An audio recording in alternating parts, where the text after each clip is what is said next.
Hello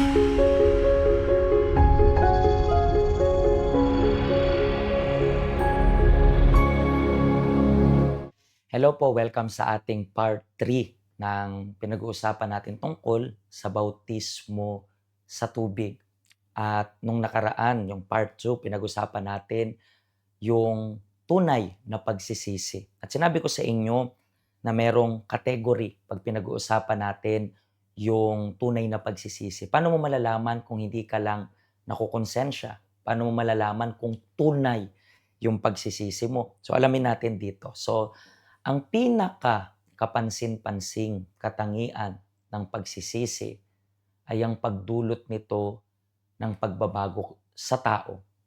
Kasama na dito ang number 1, pag-amin ng kasalanan.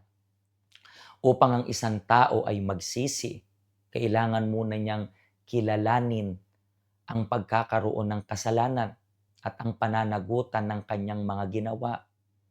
Pagkatapos, mahalagang maunawaan kung bakit nangyari ang kasalanan at malaman kung paano ito nagsimula upang epektibong maiwasang maulit ito.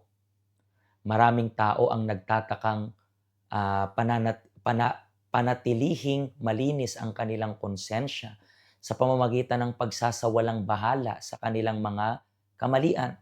Ang kasalanang hindi ipinahayag or confess ay malamang na maging paulit-ulit. Ang pag-amin sa iyong mga kasalanan at pagkakamali ay isang mahirap na gawain, ngunit sino mang aminado sa kanyang kasalanan, ito ay ang dahil ang Espiritu Santo ang kumilos sa loob niya. Sinabi sa salita ng Diyos, pagdating niya, ipapakita niya sa mga taong makamundo na makasalanan sila at ako na may matuwid. Ipapakita rin niya na hahatulan sila ng Diyos. So makikita po natin dito na unang-una sa lahat, dapat aminado tayo. Hindi magsusorry, hindi, oh sorry ha, pero maninisi ka pa ng iba. Dapat ikaw, you acknowledge, okay, ako yung may kasalanan. So acknowledgement sa kasalanan, importante yan. Ano pa yung pangalawang katangian? Pagtatapat sa kasalanan. Pagkatapos aminin ang pagkakasala, kailangan agad itong ipagtapat or i-confess ng isang tao upang ito'y mapawi. Ganito ang sabi ng Biblia. Ngunit kung ipagtatapat natin sa Diyos ang ating mga kasalanan, maaasahan nating patatawarin niya ang ating mga kasalanan at lilinisin tayo sa lahat ng uri ng kasamaan dahil matuwid siya.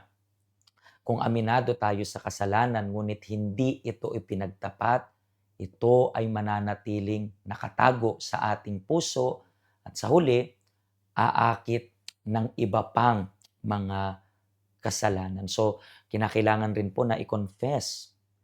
Yes, dito sa church, sinasabi namin, i-confess ninyo sa Diyos. Aminin ninyo.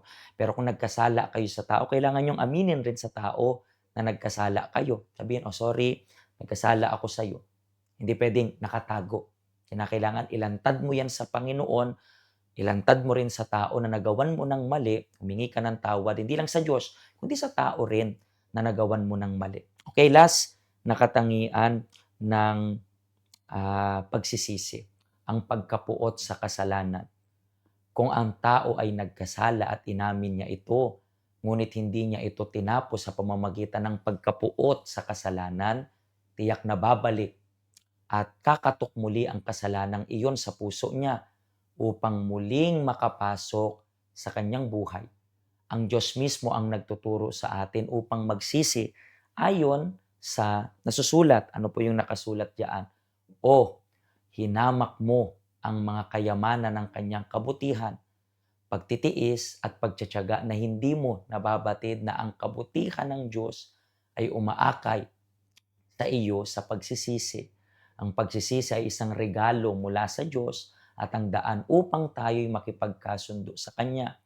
O kung tinatanggihan natin ito, tinatanggihan rin natin ang kabutihan ng Diyos at tinututulan ang Espiritu Santo na siyang patnubay natin sa pagsisisi. So, importante na Magsisi tayo sa lahat ng ating pagkakamali, magsisi tayo sa lahat ng kasalanan, yung pagkapuot. Tandaan, tatlong katangian ng tunay na pagsisisi. You acknowledge, aminado ka.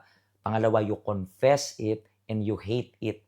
Yang tatlo na yan, kapag ginawa ninyo, tiyak na tunay yung pagsisisi ninyo.